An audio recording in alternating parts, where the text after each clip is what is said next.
Hello everybody, welcome to YouTube channel nursing essentials.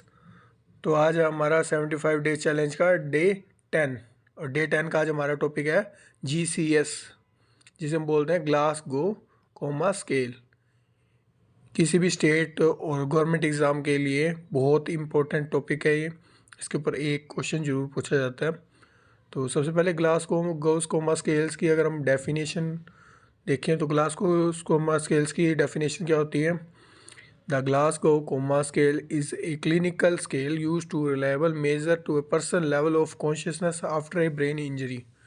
ये GCS scale है, वो एक क्लिनिकल स्केल है जो यूज़ किसके लिए किया जाता है, पेशेंट की लेवल ऑफ कॉन्शियसनेस को चेक करने के लिए। किसी भी पेशेंट की लेवल ऑफ कॉन्शियसनेस को चेक करने के लिए कि वो पेशेंट कितना कॉन्शियस है कितना नहीं है, उसको चेक करने के लिए GCS स्केल का यूज़ होता है आफ्टर ए ब्रेन इंजरी। किसी भी ब्रेन इंजरी के बाद में किसी पेशेंट का अगर हम कॉन्शियस लेवल चेक करेंगे तो वो हम GCS स्केल से ही चेक करते हैं। तो ये तो थी हमारी जनरल जो डेफिनेशन है GCS स्केल की। नेक्स्ट अगर हम पॉइंट की बात करें तो इसमें आता है the GCS assess a person based on their ability to perform eye movement, speak and move their body. जो GCS है स्केल है वो असेस क्या करता है, जो पर्सन है based on their ability to perform eye. ये जो GCS स्केल होता है ये क्या करता है, ये असेस करता है पेशेंट की मोबिलिटी में क्या क्या आ जाता है। एक तो सबसे पहले आ जाती है हमारी आई की मूवमेंट पेशेंट की, फिर आ जाती है स्पीक, फिर आ जाता है मूव देयर बॉडी।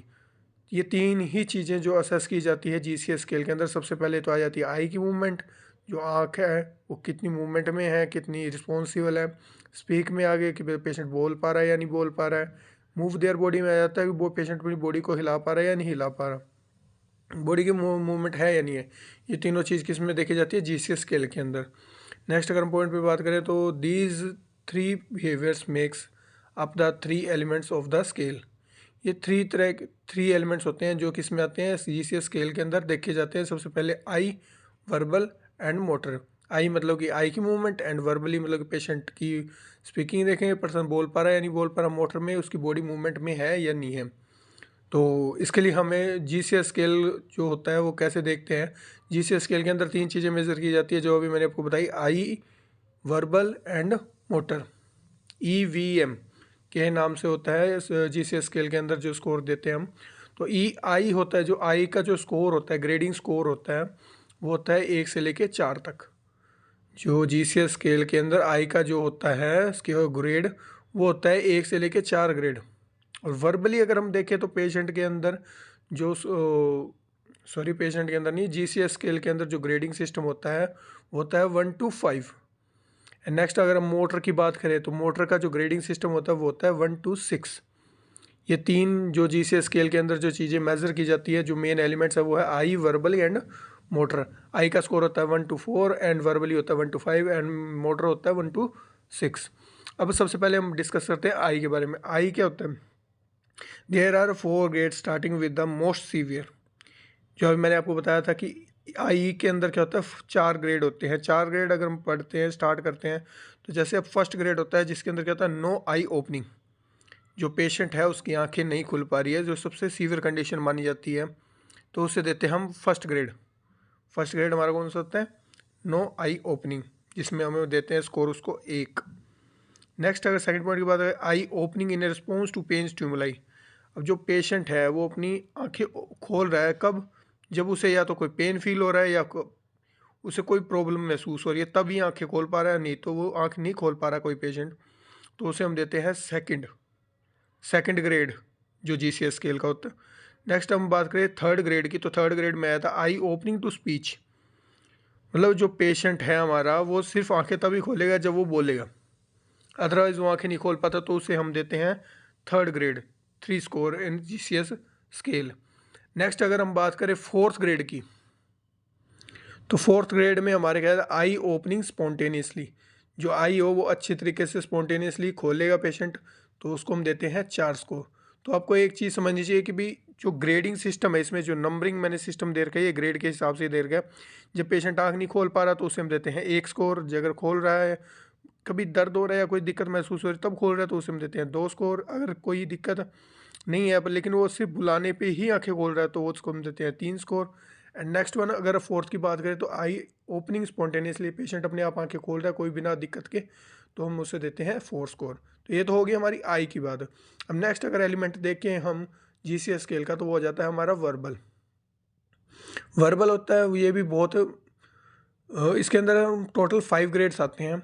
जैसे आई के अंदर 4 थे, इसके अंदर क्या होता है 5 ग्रेड्स होते हैं।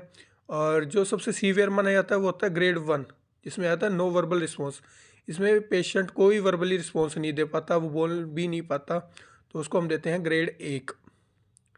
नेक्स्ट ग्रेड 2 की बात करें तो ग्रेड 2 के अंदर द कंप्रहेंशिबल साउंड्स, जो पेशेंट है वो बोलने की कोशिश करता है लेकिन वो बोल नहीं पाता, तो उसे हम देते हैं ग्रेड 2। नेक्स्ट ग्रेड 3 की बात करते हैं इनएप्रोप्रिएट वर्ड्स, पेशेंट है जो कोशिश करता है बोलने की लेकिन वो सही से नहीं बोल पाता लेकिन वर्ड्स को सही से नहीं बोल पाता, तो उसे हम देते हैं 3rd ग्रेड।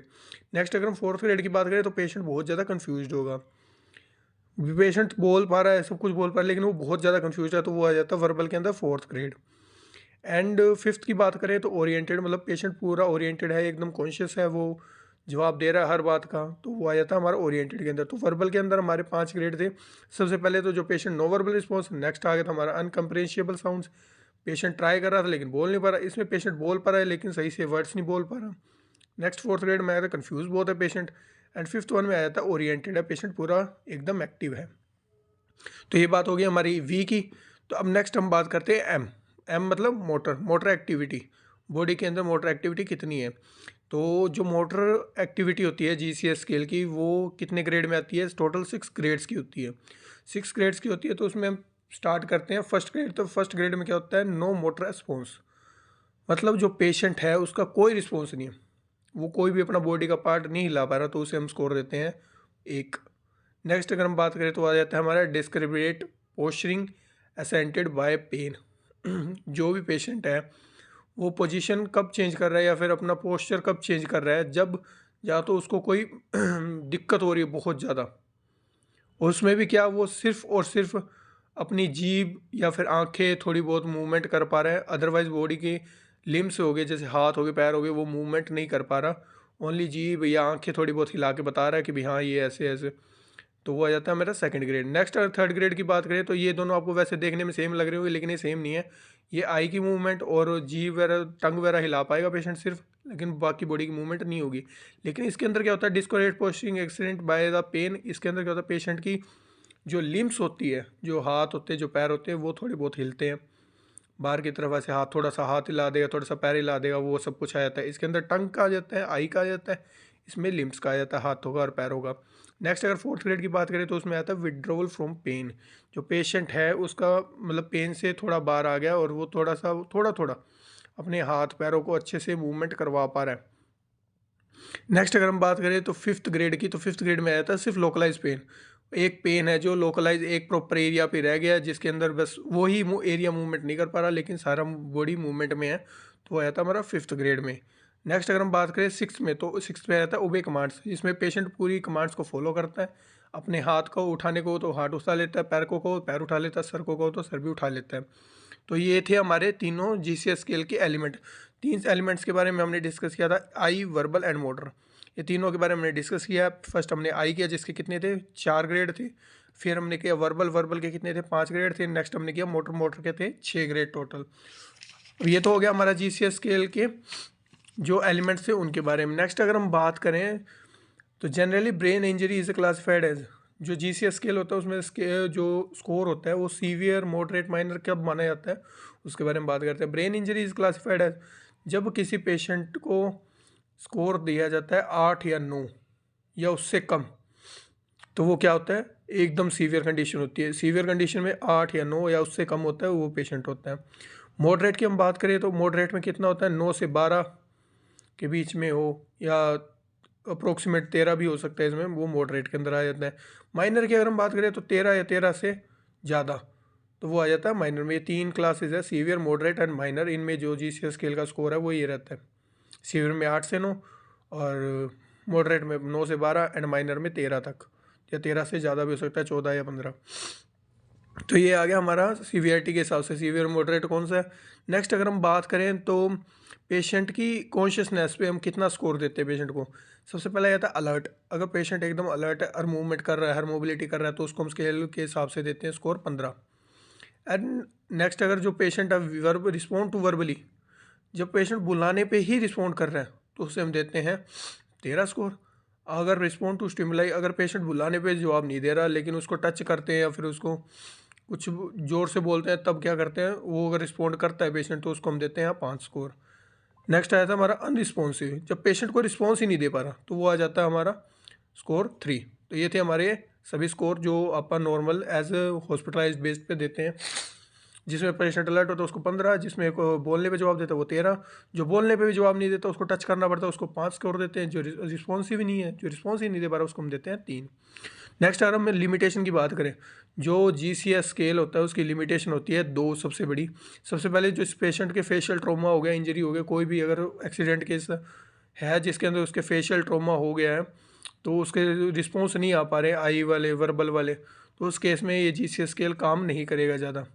नेक्स्ट अगर और सेकंड पॉइंट की बात है, GCS limited applicable for children. ये GCS स्केल है ये बच्चों के लिए मोर एप्लीकेबल नहीं होता ज़्यादा, क्योंकि बच्चों की मूवमेंट का कोई पता नहीं लगता, कई बार उनको GCS प्रो अनप्रोप्रिएट है बच्चों के लिए, मतलब बात यही है अब। तो लिमिटेशन इसकी 2 देख ली हमने, फेशियल ट्रॉमा एंड चिल्ड्रंस के लिए। तो हमने सीवियरिटी के हिसाब से भी देख लिया GCS स्केल, और पेशेंट के हिसाब से हम कितना देते हैं कंडीशन के हिसाब से वो भी हमने डिस्कस कर ली। तो ये था हमारा आज का टॉपिक जिसमें हमने डिस्कस किया ग्लास कोमा स्केल। तो इसमें हमने सबसे पहले की डेफिनेशन, फिर हमने EVM तीनों के बारे में डिस्कस किया। नेक्स्ट हमने उसके सीवियरिटी के हिसाब से देखा क्या होता है कितना होता है, फिर हमने उसके साइंस के हिसाब से कंडीशन के हिसाब से देखा, फिर हमने की लिमिटेशंस। तो ये हो गया हमारा आज का टॉपिक। तो इसी टॉपिक के लास्ट वीडियो में मैं 5 क्वेश्चंस दूंगा। वो क्वेश्चन आपने अगर वीडियो आपने सही से देखी तो आप क्वेश्चंस जरूर अटेम्प्ट कर पाओगे, और जो क्वेश्चंस हैं उनके आंसर आप कमेंट में ज़रूर बताना। एंड अगर आपको ये वीडियो अच्छी लगी हो तो लाइक करें, सब्सक्राइब करें, शेयर करें और हमारा साथ देते रहें। तो आज की वीडियो को यहीं विराम देता हूँ। तो जय श्री राम, जय महाकाल।